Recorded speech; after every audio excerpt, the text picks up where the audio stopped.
Rabban Gamliel tells us that we must mention the Pesach sacrifice, matzah, and maror at our Seder. This matzah that we eat, he states, is to commemorate that our ancestors' dough was not yet able to rise before Hashem redeemed us, as it says in Shmot, Perek Yud Bet, Pasuk Lamed Tet, and they baked the dough which they brought out of Egypt into matzah cakes, which did not rise because they were expelled from Egypt and could not delay and had not made for themselves provisions. However, we also note that this plan was given to Moshe and Bnei Israel already on Rosh Chodesh Nisan.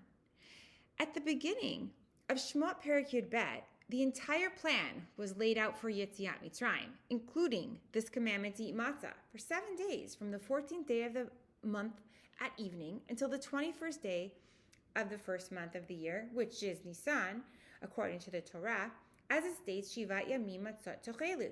So, no surprises here, no excuses about no time to prepare. The Rambam, in his Moreh Nevuchim, Guide to the Perplexed, speaks about how many laws are found in the Torah just to counteract idolatrous practices. So, for example, Vayikra Perek Bet Pasuk Yud Aleph states, Kol hamincha asher takrivu l'Hashem lo taseh chametz ki kol she'ar v'chol dvash lo taktir mimenu isha l'Hashem.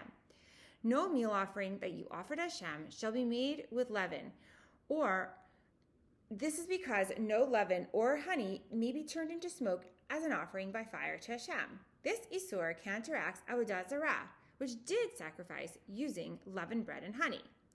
This idea also fits with the commandment for the slaves in Egypt to kill a lamb, one of the gods which was worshipped by the Mitzrim. There were ways to show loyalty to Hashem and not to copy these practices of Avodah Zarah. So again, why did our ancestors eat matzah? Was it because they needed to leave Egypt in a hurry, or because Hashem had simply commanded them to eat matzah? There is no doubt that there is a specific commandment to eat matzah.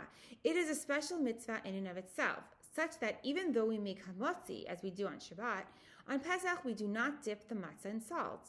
And this is because it is a special mitzvah to taste that matzah itself. Furthermore, the Vilna Gaon says that a Jew fulfills a mitzvah every time he eats a kazayit of matzah during the entire week of Pesach. So then why does Rabban Gamliel want us to learn a message about matzah relating to being in a hurry? What message can we bring to our own lives? The natural link would be zerizut, to hurry to do a mitzvah at the first opportunity. Delay could mean missing the opportunity. This represented by the 18 minutes. A minute more could mean the difference between matzah and bread. Time is of the essence. This connects the holiday to Purim, where Mordechai gave Musar to Esther, telling her to rise to the occasion at the moment she was needed, before that moment had passed. Mordechai told Esther that she must act ba'et hazot. Again, time being of the essence. And why this lechem oni? Why this reminder of slavery? It is certainly humbling to see a piece of toasty-looking shmura matzvah sitting on our beautiful Seder table. It really looks a bit out of place next to the silk matzah cover and gleaming tableware, but this perhaps is the point, to look at that piece of matzah and to see that the same matzah was baked in every generation and under every circumstance imaginable. I once had the opportunity to visit an underground matzah oven located in Pitigliano, Italy, a quaint old town known as Little Jerusalem, where Jews experienced various levels of tolerance there, ranging from being confined to a ghetto and wearing red badges in 1622 to tolerance and desegregation in 1773. And fast forward to the Nazi regime, when whatever remaining Jews there who were not transported to concentration camps were hidden by their Christian neighbors. So in this little Italian town near Tuscany, down the steps into an underground cave, you can still visit to see the remains of a mikveh, a kosher butcher, and a matzah oven, which was dug into the stone. And when you stand there, you think to yourself that this matzah that we were commanded to eat is the same thing that these Jews baked in an underground matzah oven inside a cave.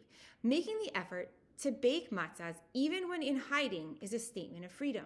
It seems rather paradoxical when we think about that we insist on our freedom to bake bread of affliction.